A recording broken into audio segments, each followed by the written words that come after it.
Another busy day for Devine Encounters. Mr. Scott Capurro, how are you today? Fine, thanks. How are you? Yeah. I'm good.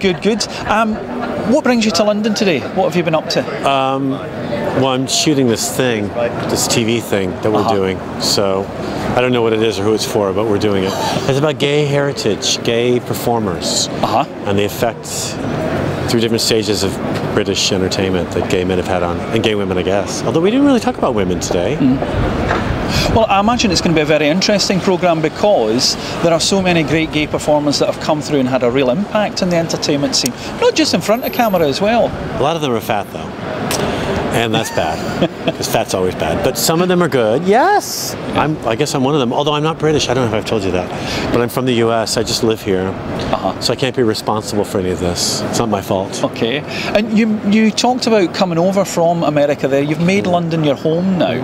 And what attracted you to London in the first place? Tall black men, but also, got a lot of them here. But the work, the stand-up work, the comedy, and the British claim to have a sense of humor. We'll see, though. How do you find that when you're actually... It's all right. The English are all right. They take everything very seriously, and they are precious about certain subjects. I just did a show in North London near Hampstead the other night, and the woman I was working with said, you know, she said, I'd rather do a show in front of a bunch of screaming, drunken businessmen than here, because North Londoners terrify me, because they got issues. But anyway, other than that, it's fine. But the Scottish are great, and the farther away you go from London, the easier audience gets. Irish are good too, but that's because I'm American, and I think maybe the English have a little love-hate thing with American performers. They think that we're by nature racist or something. I don't know. And then, but the Irish can take it the joke, and you can't be dark enough for the Scottish. They're like, bring it, bring more. I have to say, having seen you live in Scotland as well, and we do, there is that sort of thing. We do love the fact that people come up and perform for us, and especially make us laugh. Well, Scotland's beautiful. It's not that much of an effort, but I do like it so much there because people, you know, they can take the joke. Yeah. I mean, I think it's fine here. It's really good. London's great, but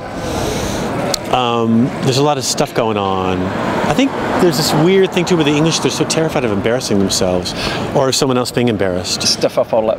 Yeah, Greg Proops told me, maybe it's true, you really shouldn't make fun of people who are you know, financially or socially below you. I don't mean that in a horrible sense, but like working class people or people that have issues and problems. You shouldn't, that are obvious and that are hard to get over. Not like weight gain a little bit, you know, handicapped people. He just doesn't, you just don't. And women, Greg is very, I saw Greg recently. It was shocking to see him only because I love his set, but also his response to women on stage is shocking comparatively because he's very pro-women and very affirming about women in his acts, either famous or otherwise, his wife, etc. And you don't see a lot of that on comedy stages because they make fun of women a lot. Probably a bad thing. They can do, and we know that you've got a late night chat show at the Soho. By him, very nice. At the Soho Theatre. A lot of nice men around here.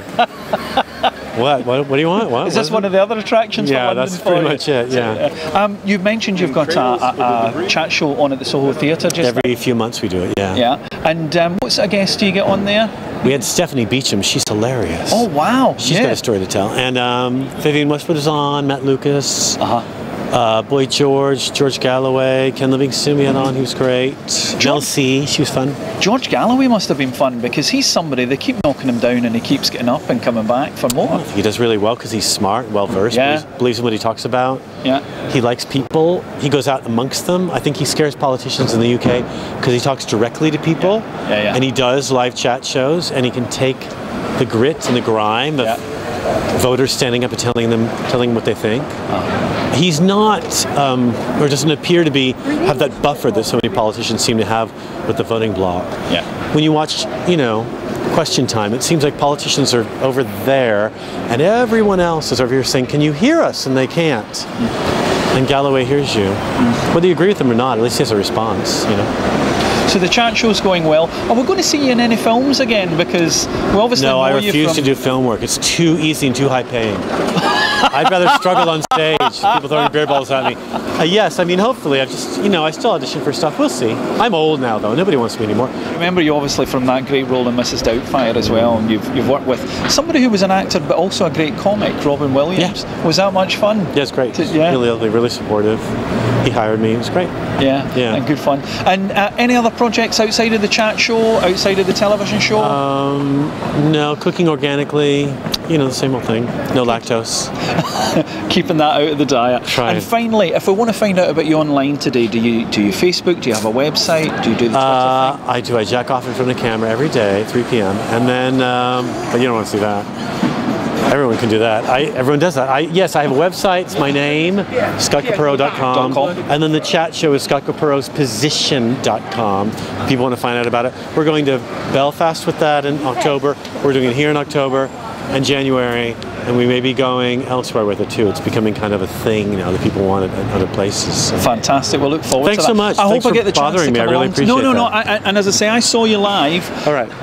One of the first shows I shot, and you tore the house apart. You're really sweet. sweet. It was great fun. Cute I really shoes. mean that. They're like mine. Thank you. Who makes yours? Twins, practically. Who makes them? I think I just bought them off the shelf. I have to say, I know. See, I'm not highly paid enough, with the film. Well, anyone roles can buy and Paul things. Smith. Anyone can. It's if you look good in it or not. That's the question. That's Thank you very much. Good to meet you. Lovely to see All you. the best. Thanks. Bye-bye. Bye bye now. Bye bye.